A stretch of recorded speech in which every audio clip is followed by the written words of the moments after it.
Welcome everyone to another video, and in this video we're going to do part one of a three-part series. Shout out to the Garaway for giving me this idea and for Holly for encouraging me in this idea. And what we're going to cover in this particular video, I'm going to try to keep it as concise as possible. There's a lot to cover. In this video we're going to cover what Pokemon should you use, how can you assess your Pokemon, and then we'll cap it off with some type synergy and some team selection ideas or thoughts. Again, these are just my opinions. I do like to PvP a lot, so this is kind of a fun video for me to do. But let's start off with what Pokemon should I use for. In this case, we're going to be starting off with the Great League. As you know, there's Great, Ultra, and Masters, and the reason I picked the Great League is that there seems to be a lot of interest around Great League because I think there's a lot of flexibility on what Pokemon you can use, because there's lots of different options available and some fun and exciting ones that you wouldn't normally use in raids or in gym battles. And as well, the Silph Arena, which I'll add a link in the description below, runs their tournaments in the Great League. So let's start off by what Pokemon should you use. You know, there's lots of Pokemon that you could power up. Should I power up Pokemon that go to very high CPs, but put them to a lower level, or have them at a lower level so I can use them? So examples of that is like, oh, should I have a Dragonite? Should I have a Tyranitar? Should I have all sorts of these like typically very strong Pokemon that you see in raids or that you use in gym battles? Or should I be using Pokemon that max out near that level, like Medicham, like Azumarill, etc., etc.? So how do I know what Pokemon to use? So a really great resource that I like to use is Pokebattler. So I use it for raids, I use it for gym battles, and I also use it for PvP. So really great resource, something that I personally donate to. As you guys can probably see on my screen, I have a profile here, and typically if I were to suggest somebody, where should I start besides watching this video? It's a really great resource to start off with. So you go pokebattler.com, you click on PvP, and then then you see rankings, and then you'll see a really good generalist, the top 24 toughest Pokemon to be, and best counters to the top 24. So click on here, you'll see here, and you can apply different strategies here.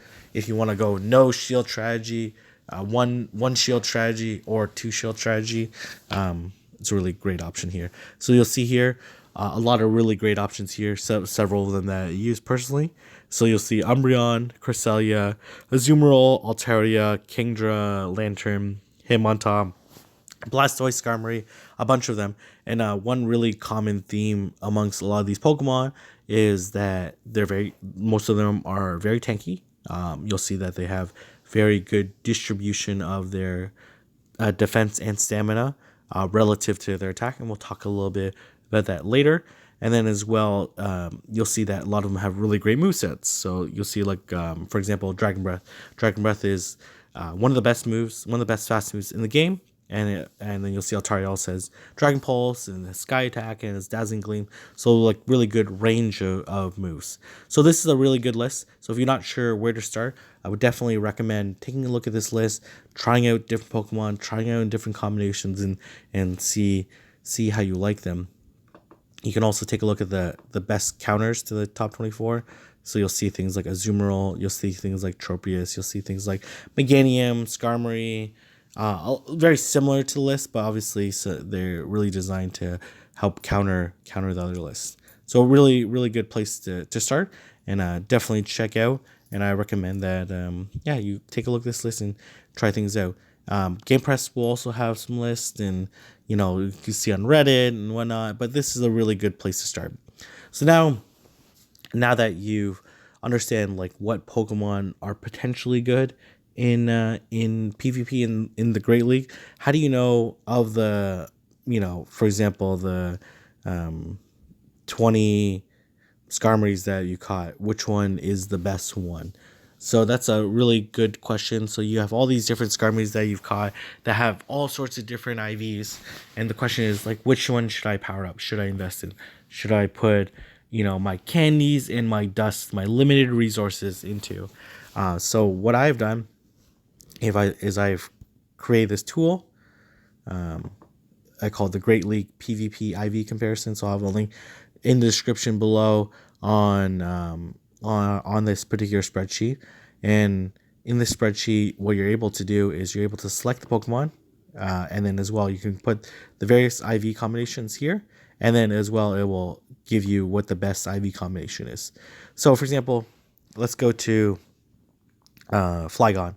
So in order to test the IVs, I personally use Calci IV on my Android phone, but you can also use Pokegenie if you have an iPhone, or you can use Poke Assistant or any number of different IV refining applications here. So if I were to go to Calci IV and I were to go to my Flygon, I'll go to details here. You want to click on combinations here, and you'll see that I've already put the appraisals in, refined it here, and all you do here is type in Flygon, and you'll see the best version of Flygon is 0.15.9, and you'll see it goes to 1500 CP at level 21.5, has 127 attack, 113 defense, and 123 stamina, with a total product of stats of 1.77 million. And your question might be is, why should I use the product of the stats? And that's an excellent and fair question. The reason why you want to use the product of the stats, or at least why I argue that the product of the stats is a good general way of assessing your Pokemon's potential or how good it is that as opposed to raids or gym battles, where in those scenarios, in raids and gym battles, you're attacking your opponent much more than you're getting attacked because of the cooldown period. I don't want to dive too much into it. Versus in PvP, you're actually getting attacked at the same rate you are attacking. So, and that's what's really matters is rather than DPS, damage per second, like you were worried about raids, which is you're racing against the clock, what you're really trying to do is trying to convert your how long you're lasting into damage, and you want to outlast your opponent. And the metric that we use and define for PvP is what we call total damage output.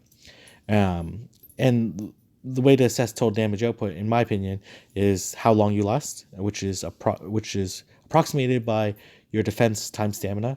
So how much HP you have versus how much damage your opponent is doing to you on each move.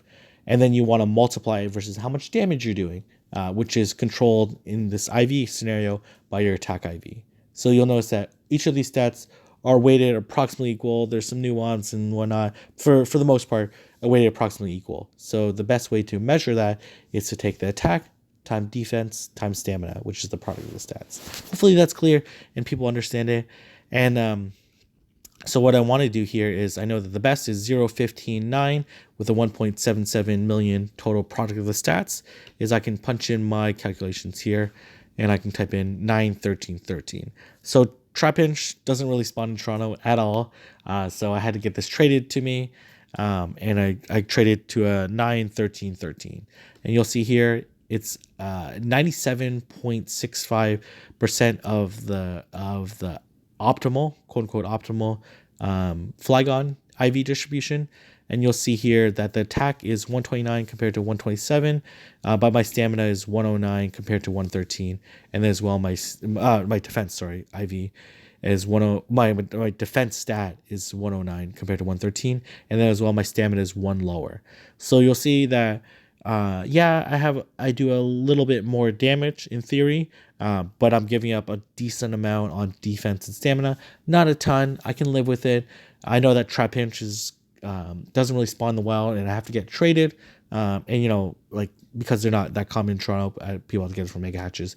So I'm pretty satisfied with that one right now. I am looking to improve my Flygon, but I would be pretty satisfied with getting a 97.65 on my Flygon. And the question is, you might ask is like, sometimes the IV distribution or appraisal doesn't give me just one IV distribution. So what can I do there? So that's an excellent question. So my Hitmonchan is an excellent example of that. And you'll see here, after my appraisals, I have 3 combinations. I have, so I'm going to go to Hitmonchan. And I'm actually going to punch in all 4 of these distributions here. 4, 5, 13, 5, 3, 13, and then as well 6, 1, 13, which is already there. And then as well, I'm going to compare it to the 100%. So you see the 100%, the 15, 15, 15, is generally actually not what you want. And for all the same reasons I just discussed before, you'll see that it's 96.84 of the potential best Hitmonchan versus, 4, 5, 13 is 98.14 versus 6, 1, 13, which is the worst of the three IV potential combinations, is 97.17. So you might have like a very long list there, even after you put your overall appraisal and your which stat is the best of the three and like what level they are. You might still end up with a lot of combinations. So typically what I do there is, if I can't put in all the combinations, is I will put in the one that has the highest defense and HP combined, like adding them together, with a very low attack, and then the one with the highest attack and the lowest stamina and defense. And that will kind of give me the range of the best versus worst IV combinations. And I have to tell myself, can I live with, the worst combination with the potential upside of the best combination? So in this case, I'm pretty satisfied. It's anywhere between a 97.17 and 98.14. Hitmonchan, again, a very rare spawn in Toronto and rare spawn in most places. And as well, a lot of people don't have a ton of them to trade. So I'm pretty satisfied with this particular combination. I actually think I got this traded to me from a best friend. So actually, I can actually appraise this further, and I know that it's 513. 5313, so 97.66, because I got traded from my best friend, and the floor of IVs for best friends is 5. But anyways, so some further refinement that you can do. So let's look at some other examples I have here. And so, for example, if I go to my wish cache here, which is a very good one here. Actually, let's go to my other wish cache. I think it's actually more refined here. And I go to details here. I know that this wish cache here, when I appraised it, Barboach, was 115.15. I was super excited about it. And I go to wish cache here. You'll see here it's 99.5. And if I compare it to the best one, it's only missing 1 defense and 1 attack off of the very best one, while maintaining the same stamina. So it's really great option. Like, pretty excited that I caught this Barboach, and I was like, oh, this is amazing. It's pretty decent with HP and defense, which is not something that I thought I would get excited about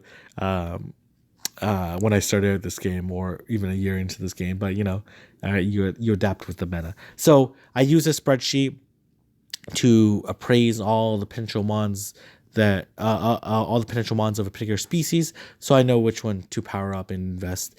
And people ask me like, oh, at what level or what percentage should I start powering up? For me, I think it depends on the spawn. So something like rare, like Trapinch or Hitmonchan, I might be willing to go a little bit lower. Something like Wish Cache, when there's Barboaches everywhere in Toronto, I might be willing to wait out for a better one.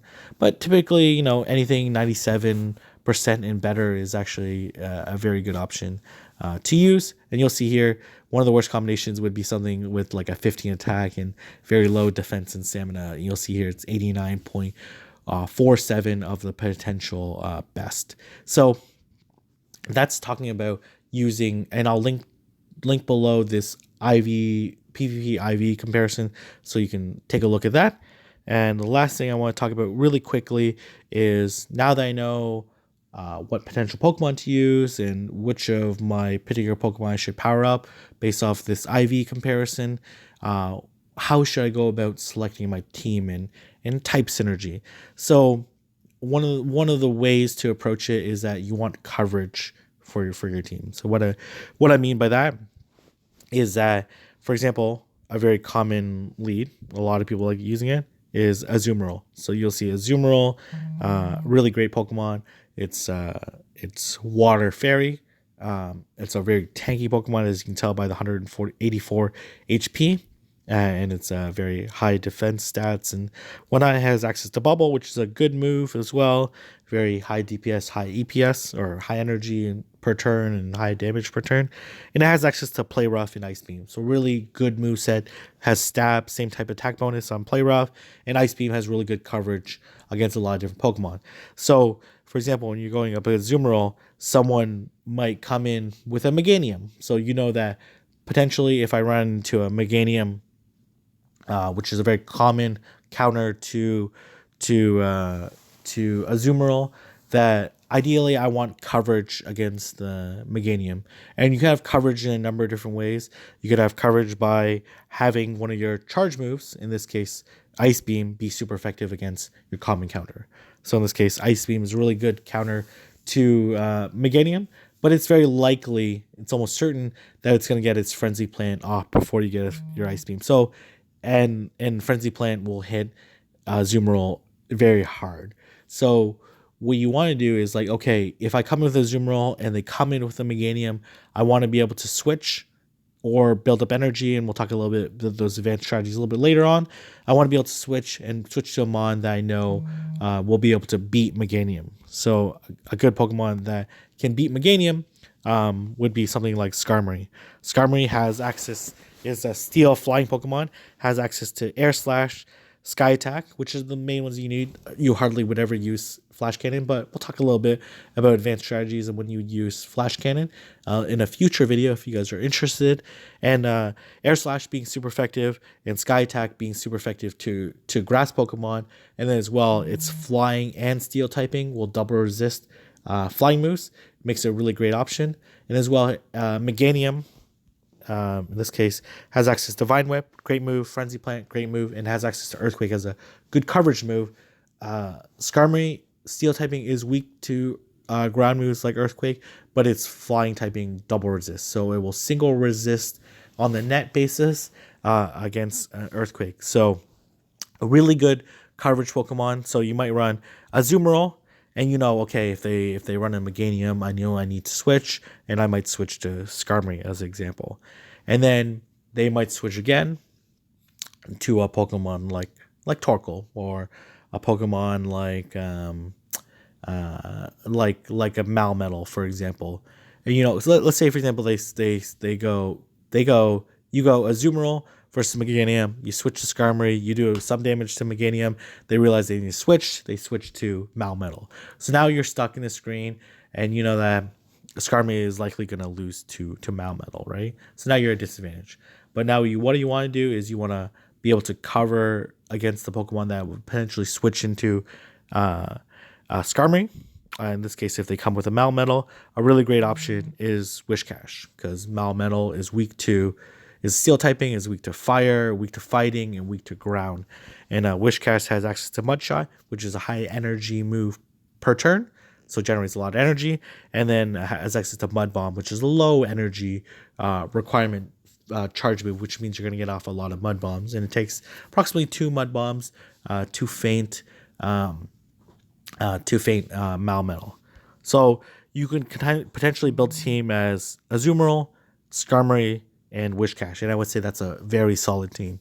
Another option, for example, if you led with, say you led with Flygon, and you want to use Flygon because it has access to Mudshot and Dragon Claw, very good combination, like be able to get a lot of charge moves off and burn a lot of shields, and we'll talk a little bit about that later on in a future video, because this video is already running pretty long.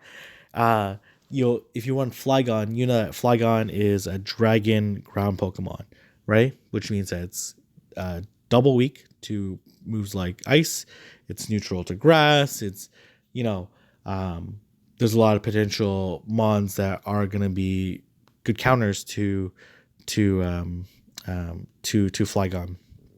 So, for example, if you run up against, let's actually look it up. We can actually Google it here, not Google it here, Pokebattler here, if that's the appropriate saying. You can click on Pokedex here, and then you can type in a particular Pokemon. So you can go into Flygon. Okay, what could they potentially use against Flygon? Actually, I haven't looked up this particular Pokemon before, and you'll see here's some Pokemon that it's good to get up against, like Malmetal, Minun, Lantern, etc., etc. So, for example, against Flygon, they might use an Ice Beam a bubble, ice beam, a Azumarill. A really, really good option.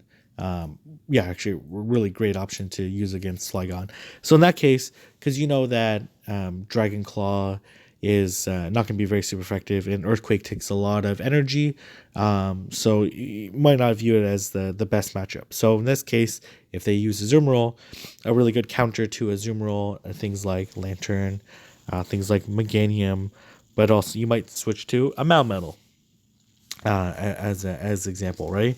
So for example, if you switch to Melmetal, because you went Flygon versus Azumarill, or you went Flygon versus their Melmetal or or their Steelix, for example, then you know that they might switch to an Azumarill, and then you might want to switch to a Melmetal, and now you have Melmetal versus Azumarill, and which is a really good matchup. So they might, for example, switch out and bring in like a Medicham, right? As an example of a Pokemon that they might use to cover against Malmetal. So in that case, Medicham has access to Counter, has access to Ice Punch, has access to Dynamic Punch. So, some decent counters to Medicham include things like Skarmory, things like Altaria, a number of different Pokemon that have are really good counters to it, to a Medicham. So that's how you might build your team. So you might go, okay, if I bring a Flygon, they switch out to Azumarill, I'm going to bring in a Melmetal, which is a really good counter against Azumarill, a really excellent counter. And then I might round out my team with something like an Altaria or a Skarmory in case they bring in something that's going to be weak to, that's going to be super effective and strong against Melmetal. So some considerations around teams, and we'll dive a little bit further in that, especially into the different leagues and whatnot in future videos. But tell me what you guys think about this video. I know it was very long. There was a lot for me to cover. Maybe I'll chunk it out a little bit more next time. But again, thank you, the Garaway. Thank you, Pokebattler Holly, for encouraging me to make this video. And if you guys like this video, don't forget to like, comment, subscribe, and don't forget to